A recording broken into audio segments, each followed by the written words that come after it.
Jadi tuh mungkin waktu itu aku juga partly bikin konten itu karena aku ngeliat nih, kan orang-orang kalau misalnya bikin acara mereka pengen bikin yang heboh-heboh karena mungkin ada kayak kebutuhan validasi lah untuk kayak menunjukkan siapa mereka dan kemampuannya mereka. Founders Theory. Hai folks, hari ini kedatangan Sonia Basil.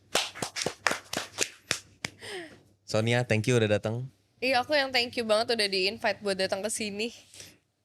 Sonia sekilas mirip sama Cici ya. Iya, pada bilang Sekilas. kembar, bahkan kayak susah ngebedain yang mana yang bikin kue, yang mana yang bikin gaun. Sekilas sangat mirip, tapi dari cara ngomongnya memang kepribadiannya sebenarnya menurutku ya, Iya. kepribadiannya agak dua hal yang bertentangan ya. Itu aku udah sering denger banget sih. Menarik. Sonia besar di content creation sebagai content creator.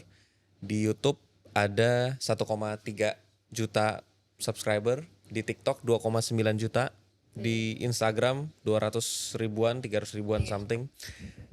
Terkenal karena bikin konten storytelling untuk kue. Di tempat Koko sendiri sering banget ngeliat yang waktu ini nih. Wah, kacau, udah mau menjelang tapi kuenya rusak nih. Aduh, itu gue nontonnya deg-degan juga. Gimana nih, terus diapain? Jadi keren lagi.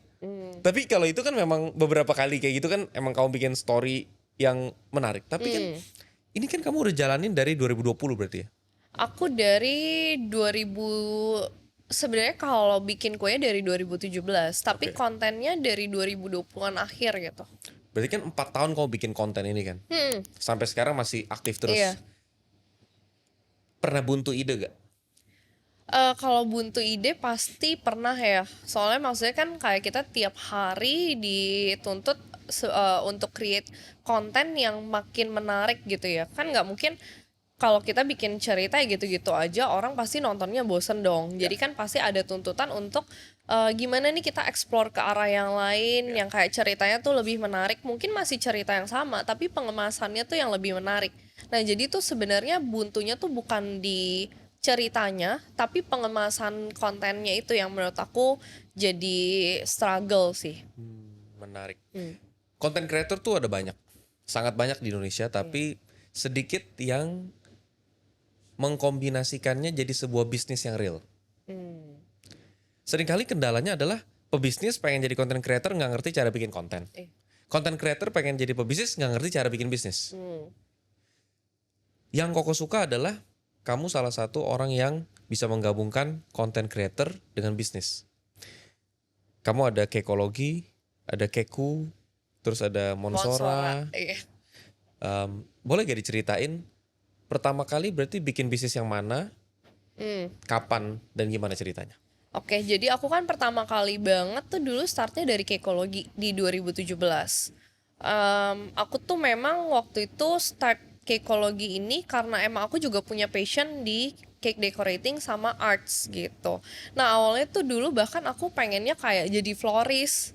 Terus habis itu aku jadi kayak bingung, aku tuh mau ngerjain yang mana dulu ya gitu. Tapi mungkin karena aku itu orangnya lebih suka makan yang manis-manis, emang tendensinya tuh sweet tooth banget. Jadi aku tuh suka exploring gimana nih cara bikin kue yang enak gitu. Nah, sambil merangkap sebagai floristnya itu adalah kuenya itu aku jadiin media untuk taruh-taruhin bunga gitu. Jadi awalnya tuh lebih banyak kayak gitu. Kue-kue yang aku jual tuh kayak kue polos, terus habis itu dekornya pakai bunga gitu. Jadi aku ngerasa passionnya aku tuh bisa di-combine gitu. Passion sama hobi aku suka exploring artsnya gitu. Terus habis itu ada kayak sweet tooth-nya juga karena aku bisa exploring makanan manis-manis.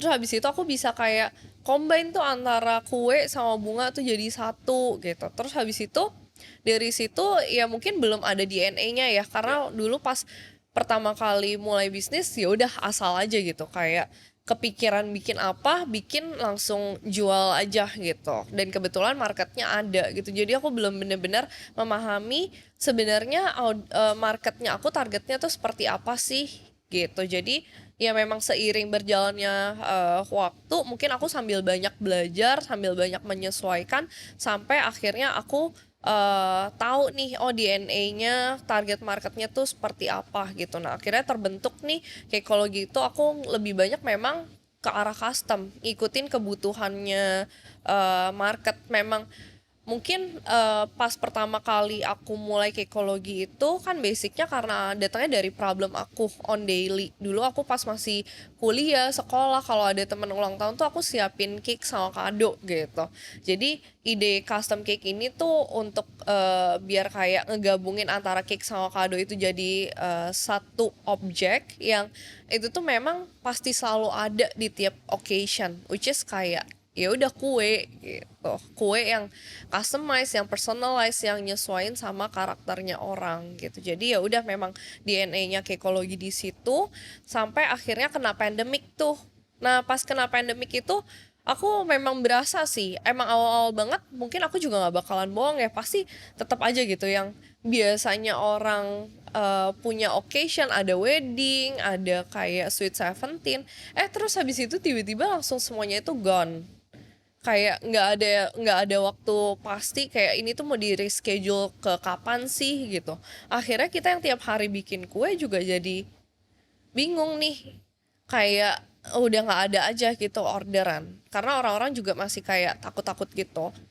Nah akhirnya dari situ aku kayak mungkin lebih banyak mengamati market ya. Aku kebetulan aktif di community bakers juga. Terus habis itu dari dulu memang engagement dari Cakeology ke audiens itu juga udah kuat. Jadi aku juga udah lebih aware kayak oh ternyata market itu problemnya adalah mungkin shifting lifestyle nih, dari yang tadinya orang tuh kalau beli kue datang ke mall, terus habis itu mereka cuma ya udah beli kue yang apa adanya terus tinggal custom dikasih nama tuh. Nah Iya. ini kalau misalnya online mereka tuh nggak tahu kue itu nggak ada yang ready gitu, apalagi yang namanya custom nggak bisa yang kayak pengen apa hari itu langsung jadi gitu. Sedangkan mungkin orang tuh kayak kadang nggak inget ulang tahun temennya tuh kapan sih gitu-gitu. Jadi Tempat kamu kayak memang hari H bisa jadi. sekarang iya. Hah, Nah custom jadi cake. nah jadi si Keiko ini lahirnya gara-gara aku ngelihat problem itu tuh, orang butuh butuh custom tapi last minute. Akhirnya aku bikin yang Keiko yang kayak simple simple minimalis tapi kayak tetap spesial gitu loh. Jadi orang Ya, tiap kali punya kue juga mereka ngerasa oh kuenya dia beda sama kuenya orang lain gitu, karena memang ada kayak yang di customnya lah menarik, gitu. menarik. Bukan cuma tulis namanya doang diganti ya. Iya bukan cuma tulis Iya, namanya iya, doang iya, iya, diganti. iya. Jadi kayak dia mau ditambahin pretelan-pretelan apa, terus warnanya juga mau beda, itu bisa gitu. Wow. Yang aku suka adalah cara berpikirnya, berarti dari 2017 Cakeology dibikin dulu. Kan baru serius bikin konten ya di 2020 akhir. Yang mana berarti ini sebenarnya bukan seorang content creator yang membuat bisnis, tapi lebih ke pebisnis yang menjadi Pebisnis. content creator Iya ya. iya betul. Konten, dicari konten yang untuk menunjang bisnisnya. Wow, keren. Dan maksudnya nggak nanggung-nanggung. Biasanya kalau pebisnis yang bikin konten itu jumlah pengikutnya nggak sesignifikan Sonia. Ya biasanya ya oke lah, dengan puluhan ribu, ratusan ribu aja udah cukup puas. Tapi kamu di TikTok udah sampai 2,9 juta. Itu udah lebih dari 1% populasi Indonesia gitu kan. Cuman maksudnya konteksnya kue gitu loh. Itu bukan sesuatu yang kayak apalah review skincare gitu. Iya iya. Ini Ini tuh kayak kue. terlalu niche banget ya. Iya kue tapi bisa 2,9 juta gitu. Di YouTube 31,3 juta, kamu bahas berantem artis kan? Enggak kan? Kamu Iya. bahas kue gitu kan? Iya, iya. Kue itu sesuatu yang menurutku ya, harusnya tuh nggak sampai segitunya, tapi ternyata segitunya. Yang menarik adalah tadi, ternyata Sonia sangat berbasis sama feedback atau permasalahan customer. Keku lahir untuk jadi sesenis itu. Kue custom untuk last minute. Custom yang bisa hari H jadi gitu. Hebat banget.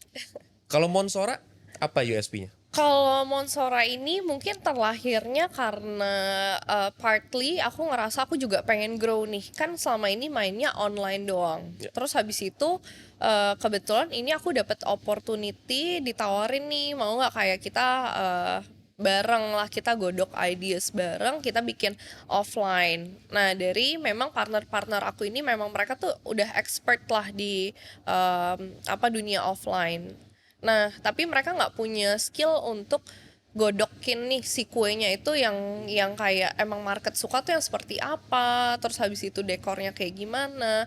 Nah, yang punya itu tuh aku gitu. Nah, karena memang kebetulan nih kita tuh ketemunya gara-gara ya dari konten itu. Jadi dari aku udah pernah bikinin kue plus konten buat mereka, terus habis itu ternyata kayak kita kita tuh sama-sama cocok gitu. Akhirnya kita bikin bisnis baru si yang dessert house ini, Monsora Dessert House. Nah, itu kita memang fokusnya lebih ke yang pastry-nya gitu. Dimana memang orang-orang Indo tuh sekarang suka gitu loh kayak keluar on weekend Ya. gitu, kayak nongkrong.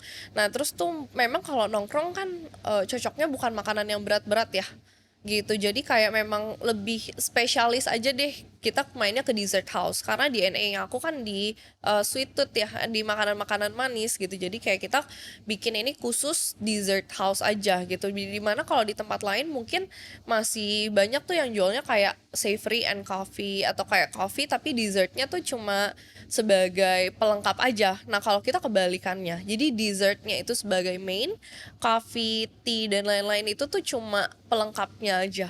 Gitu. Itu sudah berdiri dari kapan di mana?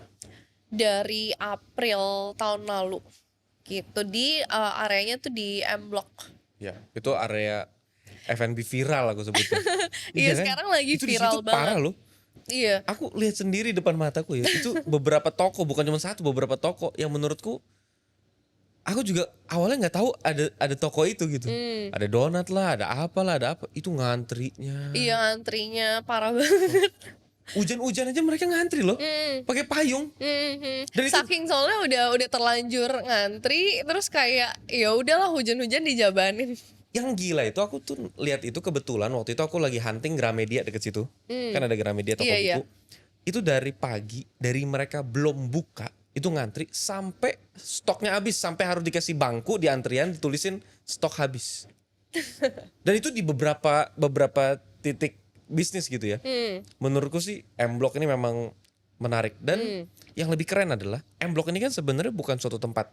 By the way ini kita nggak ada kerja sama M Block ya. Kayak aku juga nggak tahu owner Iya, siapa. iya. Tapi di bayangan aku M Block itu kan sebenarnya bukan suatu tempat yang dari dulu ngehits terus ngetren terus kan sempat ada masa-masa M Block tuh hilang dari peredaran gitu kan. Bener-bener. Yang kita nggak tahu M Block itu apa, Blok M itu apaan sih, bukan itu cuma kayak Bahkan tempat mungkin kayak bus gitu. sampai sekarang kalau aku ketemu orang tuh masih belum yang sampai ngeh banget M Block tuh apa. Kalau kita ngomong Blok M orang pasti tahu lah ya. Iya. M Block tapi orang belum tentu tahu gitu. Cuma kayak mereka ngeliat oh di situ ada kayak makanan viral mereka cobain aja Iya. gitu.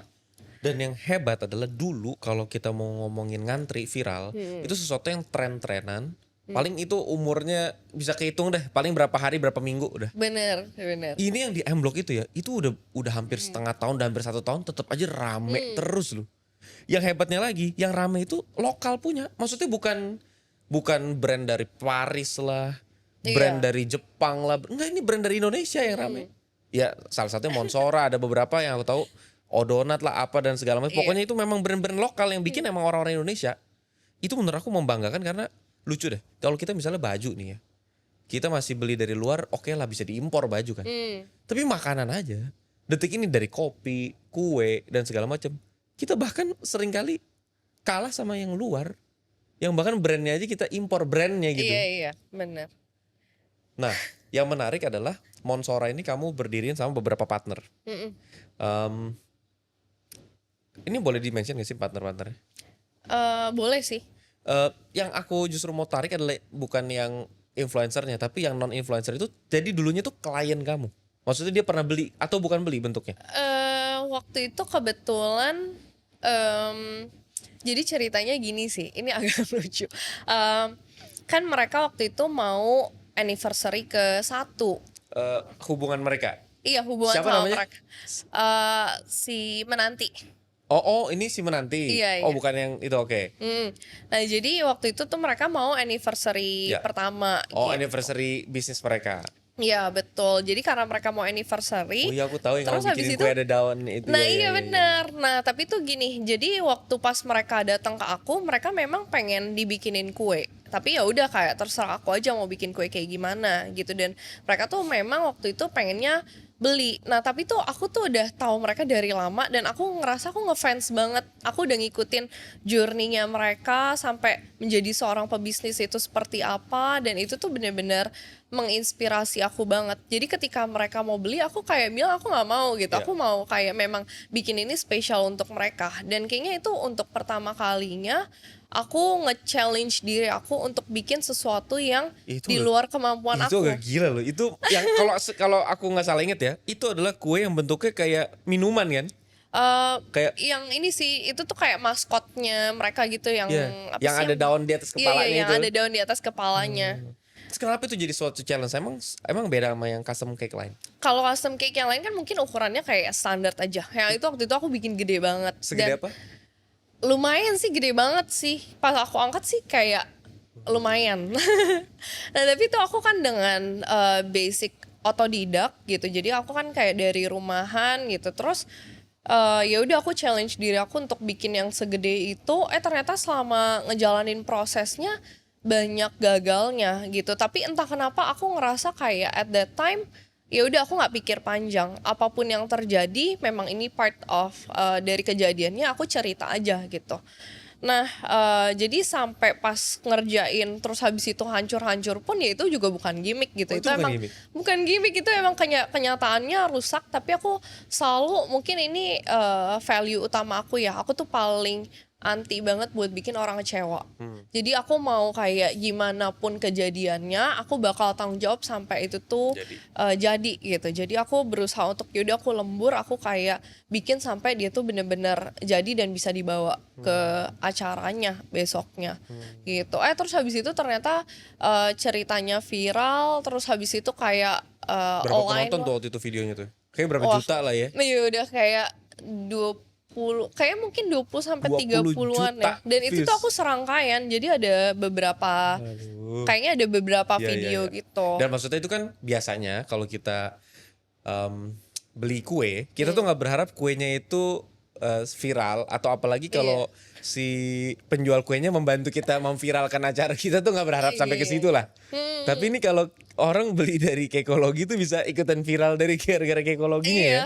Jadi tuh mungkin waktu itu aku juga partly bikin konten itu karena aku ngeliat nih kan orang-orang kalau misalnya bikin acara mereka pengen bikin yang heboh-heboh karena mungkin ada kayak kebutuhan validasi lah untuk kayak menunjukkan siapa mereka dan kemampuannya mereka gitu. Ini dari point of view-nya Iya, aku iya, sih. iya. Jadi Ya, masuk kayak akal lah. jadi kayak kenapa mereka tuh suka bikin event yang heboh-heboh gitu. Supaya dapat exposure. Supaya dapat exposure di mana ketika pandemik tuh mereka nggak dapetin itu. Iya, Nah, keren. makanya aku kayak start bikin konten karena aku ngerasa oke, dengan kamu beli kue dari aku, memang kamu nggak punya ekspektasi untuk diviralin dan aku juga nggak menjanjikan ini bakalan viral, tapi aku cerita aja gitu.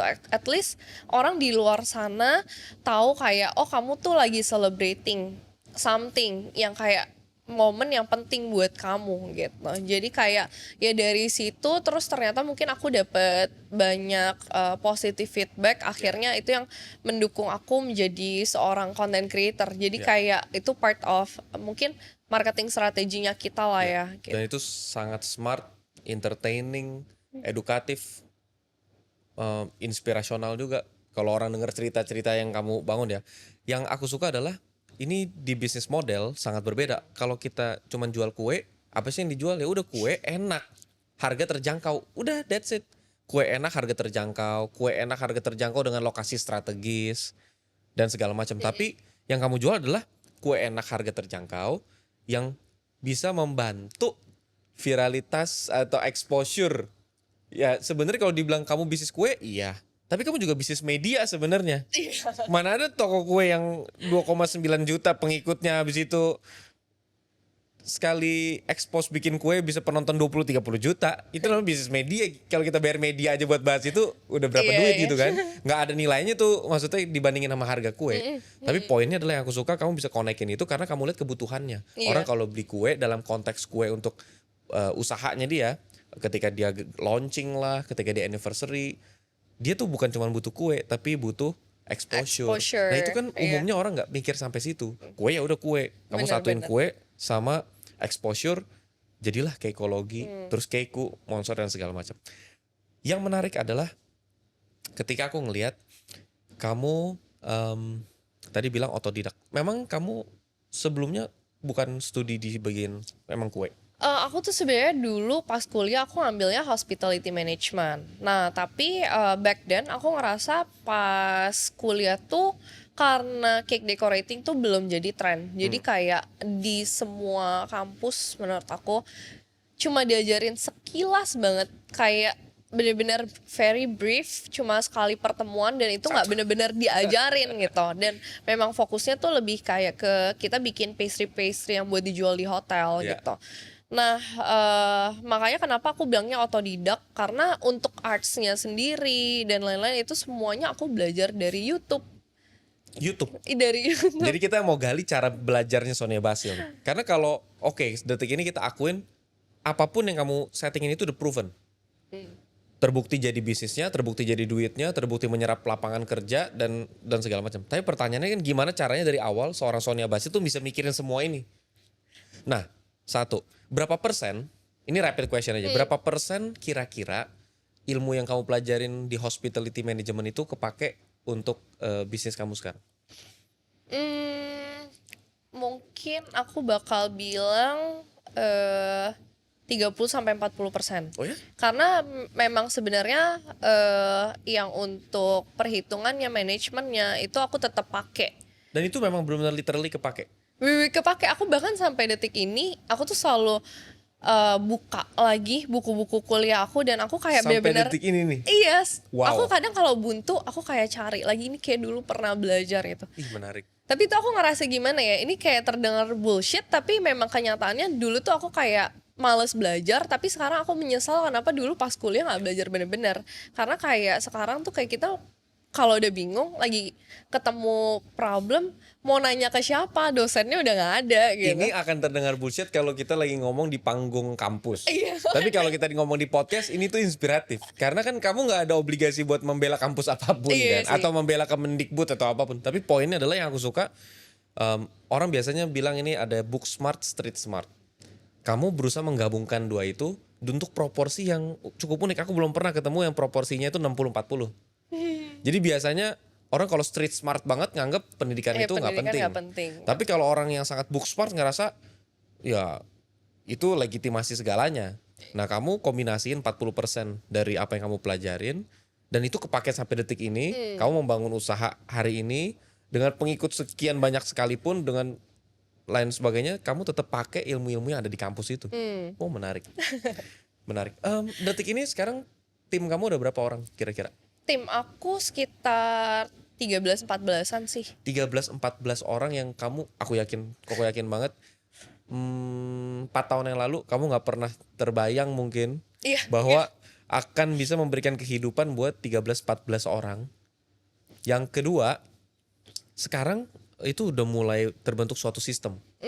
Biasanya kendalanya F&B bisnis apalagi kue adalah nggak bisa kalau bukan dia yang bikin. Benar.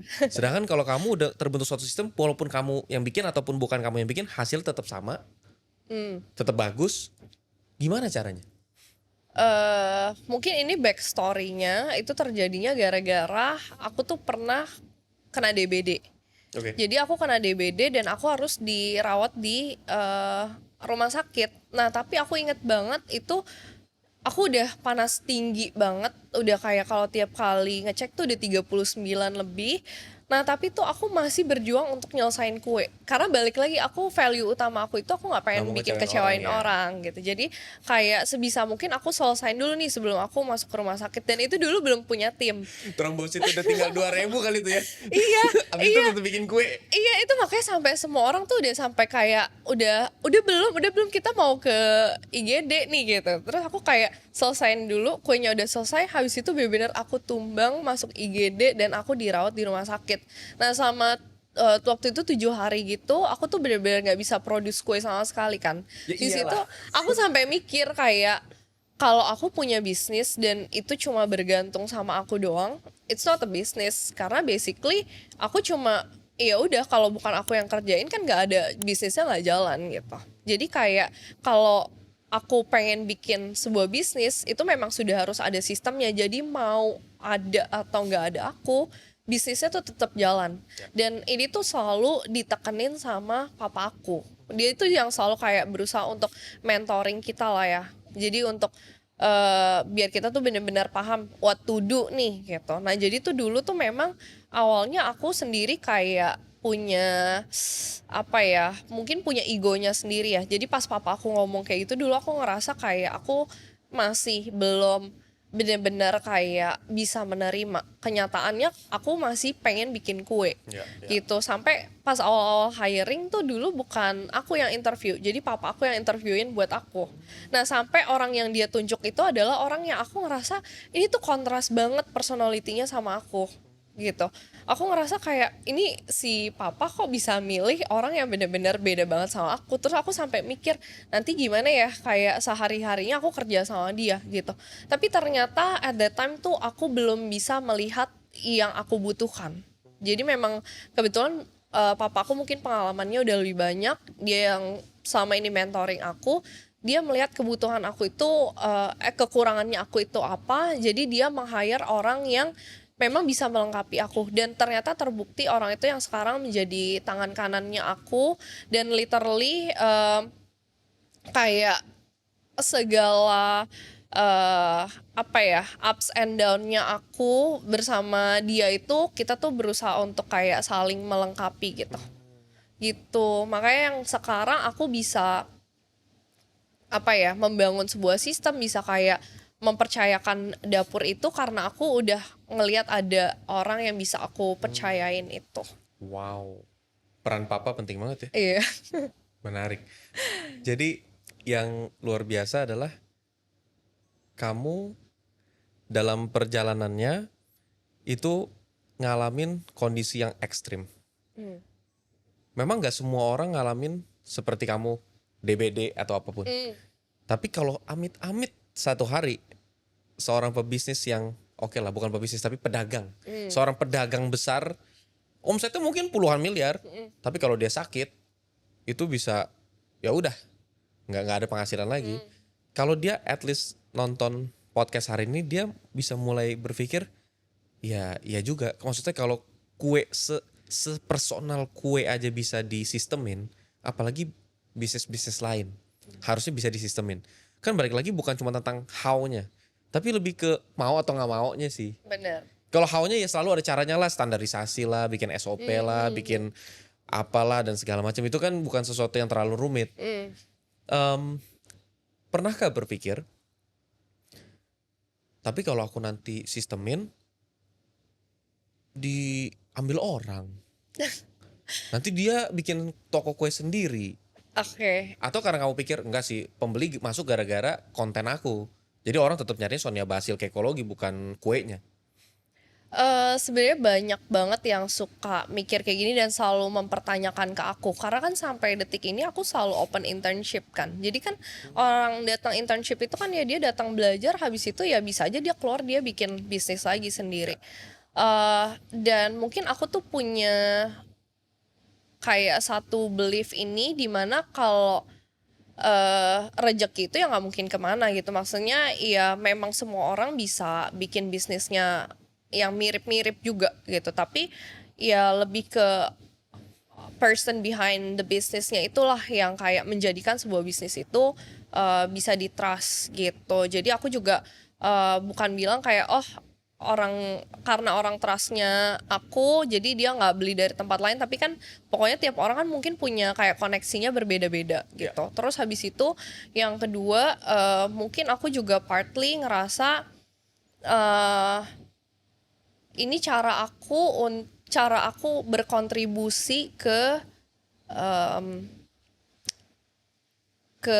apa ya, ke masyarakat ya. Karena aku ngerasa gini, ketika aku bikin bisnis aku nggak bakalan jadi sampai sekarang kalau orang-orang tuh nggak trust aku dan nggak memberikan support buat aku. Nah jadi kenapa aku banyak suka sharing-sharing di social media, dan aku pengen hiring intern untuk kayak mereka datang belajar, itu sebenarnya sebagai bentuk aku untuk memberikan apa ya, pengaruh pengaruh positif ya. pengaruh Yang positif. sekalipun ternyata satu hari mereka bikin bisnis sejenis, ya udah Iya, Karena bahkan memang sekarang banyak dan aku ngerasa bahkan bangga ya kalau misalnya mereka yang udah habis intern di tempat aku terus mereka udah selesai terus mereka bikin bisnis dan emang itu jalan. Itu aku kayak malah ngerasa bangga banget dibandingkan nanti ketika mereka keluar malah mereka nggak pakai ilmunya, itu aku lebih sedih gitu. ya, artinya kalau ini terus berjalan, mindset seperti ini, permasalahan jumlah entrepreneur di Indonesia pelan-pelan akan selesai. Karena kalau orang yang pola pikirnya, saya mau bikin bisnis, anak buah saya nggak boleh bikin bisnis. Wah, itu yang nggak buka lapangan kerja baru. Tapi kalau pola pikirnya orang intern pun keluar dari sini bisa bikin bisnis kan, ya lama-lama lapangan kerja makin banyak makin banyak. Namanya dia bikin bisnis, seenggaknya dia hire 2-3 orang lah. Itu kan udah nolong berapa banyak orang. Iya. Nah, pertanyaanku dari sudut pandang Sonia Basil, detik ini masih relevan nggak seorang pebisnis terjun jadi content creator? 2020 akhir kamu lakukan itu dan berhasil. Apakah detik ini di 2024 ini masih relevan atau kamu rasa udah nggak momen? Atau kamu rasa ya ini anytime bisa bisa aja kok? Oke. Kalau menurut aku dari awal aku kayak terjun sebagai content creating itu kan memang untuk supporting bisnis aku. Jadi kayak mau pebisnis menjadi seorang content creator atau enggak itu pilihannya dia Ya. gitu. Tapi yang bisa aku bilang adalah kalau kita sebagai business owner nih, kita mau start personal branding itu bakal membantu untuk menaikkan trust dari bisnisnya gitu. Jadi memang bukan yang kayak oh harus bikin konten sampai viral, tapi yang penting dari konten-konten yang kita buat itu bisa supporting, pertama supporting bisnisnya kita Ya. sebagai kayak part of marketing juga. Terus habis itu yang kedua eh itu tuh konten yang kita buat itu mencerminkan value dari diri kita yang which is itu bakal berkaitan juga sama bisnis kita. Ya. Jadi itu yang bikin kayak orang kalau lihat kita itu dia kayak bisa trust ke produknya kita atau enggak. Ya, benar-benar.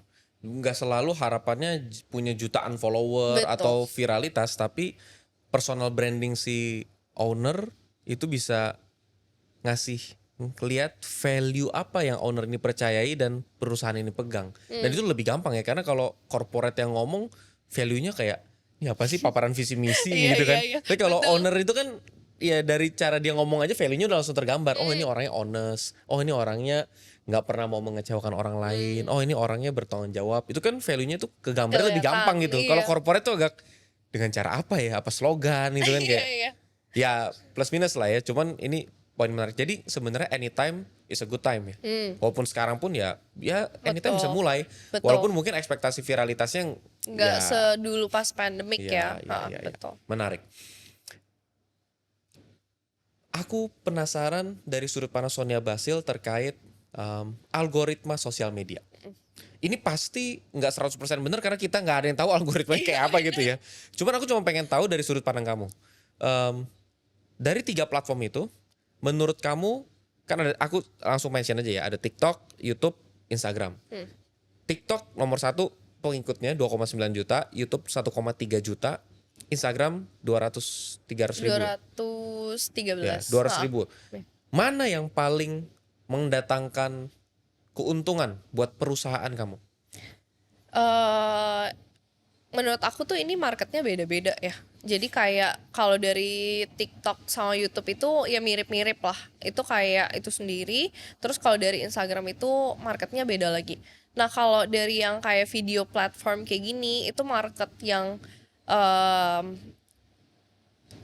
apa ya, market yang kita raup itu dari Keikologi itu lebih ke klien-klien yang brand gitu. Jadi dari dengan kayak viralnya kita itu kan sebagai kita tuh kan bisa jadi sebagai media. Yang tadi Koko bilang kan kita jadi kayak media juga gitu. Nah di mana akhirnya mereka tuh masuk untuk kayak oke, misalnya brand ini ada launching apa, mau pakai kita nih untuk memberikan spread awareness-nya itu gitu. Nah nanti masuknya itu bisa kayak dengan membuat replika cake atau kayak lewat event-event kayak kita kontribusi dalam dalam eventnya itu yaitu yang datangnya dari TikTok ataupun YouTube. Nah, sedangkan kalau dari Instagram itu mostly customer-customer, audience yang kayak memang nonton habis itu mereka pengen beli, Buat terus habis temennya itu gitu ya? buat temennya atau kayak custom buat ulang tahunnya dia, buat weddingnya dia kayak gitu. Menarik.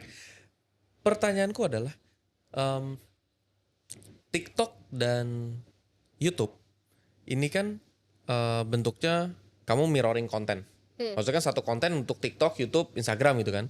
Artinya kan walaupun kliennya itu berbeda-beda, tapi sekali bikin konten ya udah kamu tebar aja gitu, ketiga-tiganya gitu ya.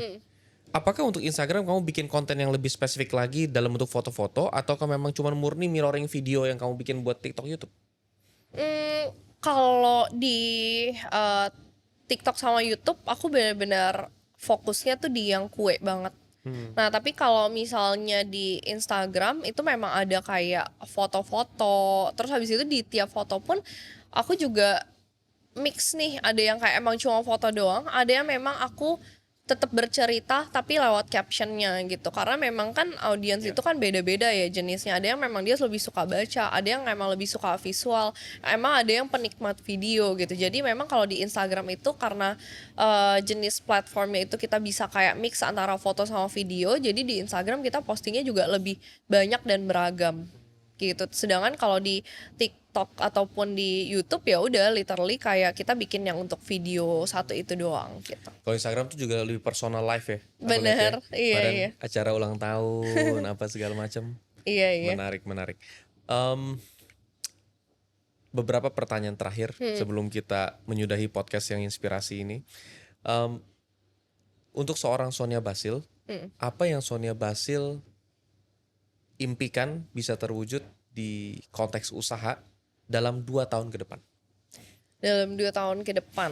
Oke, jadi sebenarnya itu memang aku lagi planning untuk bikin yang namanya Kekologi Headquarter. Oke.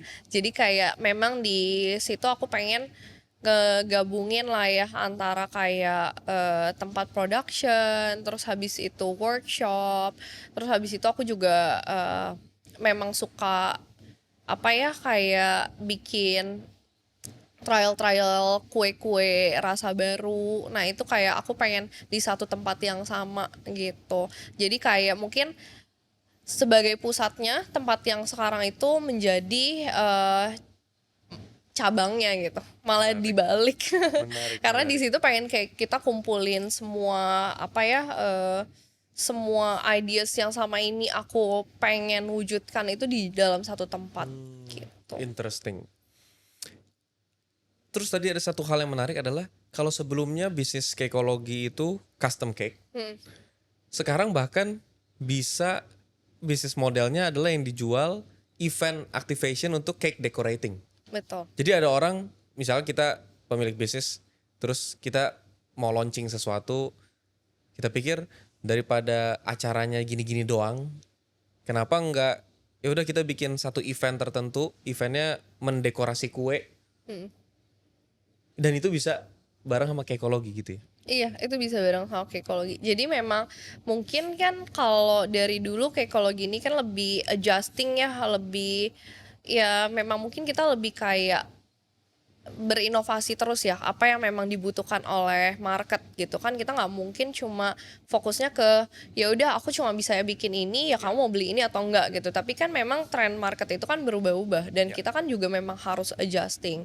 Nah, ketika memang dulu nih awal-awal pas pandemic itu mungkin kan memang belum bisa ada acara gitu. Nah, kita sebagai ibaratnya juga jadi part of media itu mungkin brand-brand yang datang ke kita itu pengen di apa ya, pengen diviralkan, pengen di spread awareness dari campaignnya itu dengan cara ya udah dibikin kayak apa kayak cerita apapun itu.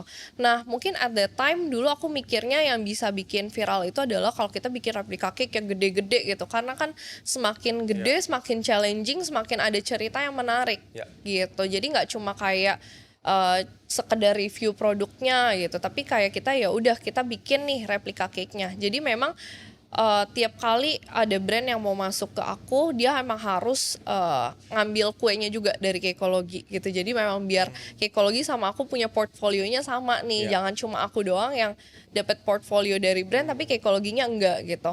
Nah, tapi mungkin sekarang dengan kayak orang-orang tuh udah lebih shifting ke arah offline, mulai muncullah yang namanya event-event. Nah, dari event-event itu kan berarti kan kebutuhannya kita udah bukan yang cuma kayak kue lagi. Karena kalau di event pun kue ya udah cuma sekedar pajangan. Nah, akhirnya another thing yang bisa kita tawarkan itu adalah oke, gimana caranya biar di event itu tetap menarik tapi tetap ada kuenya juga. Ya udah kita coba suggesting gimana kalau kita bikin activity cake. Jadi di mana dalam rundown itu biasa kan orang ada tuh yang kayak ice breakingnya sambil kayak main ini main itu. Nah kalau kita nih khusus yang ngelit untuk ngajarin cake decorating gitu.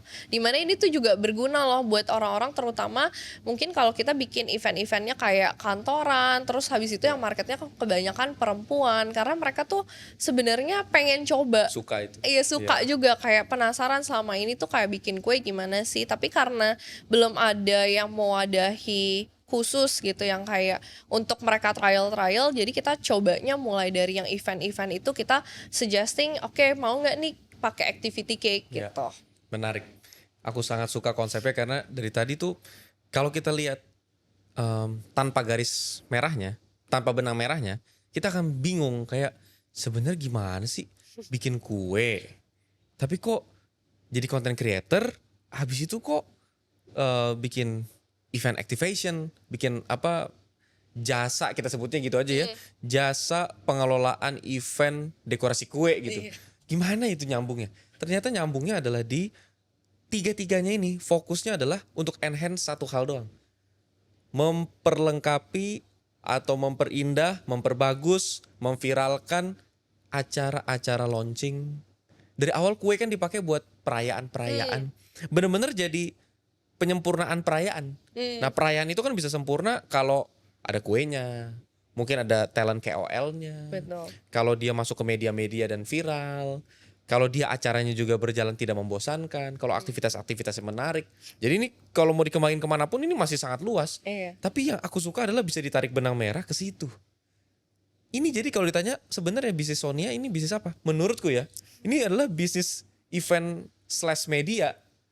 Kue itu adalah USP-nya, Iya. tapi bisnis utamanya event slash media. Iya. Menarik. Sonia Basil. Sonia, ini kamera kamu.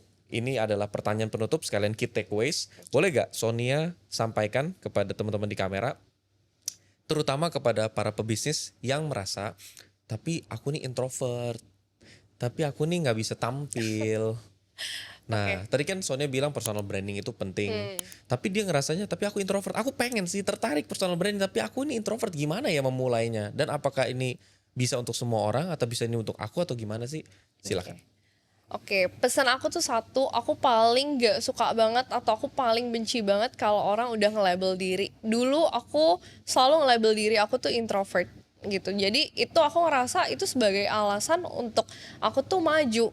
Nah makanya aku selalu kayak bilang ke orang, aku nggak bisa ini, aku nggak bisa itu karena aku introvert, aku malu, aku kayak nggak bisa tampil di depan umum dan lain-lain. Tapi sebenarnya enggak, itu semua karena kita punya limiting belief aja gitu. Makanya stop untuk kayak nge-label diri sebagai introvert.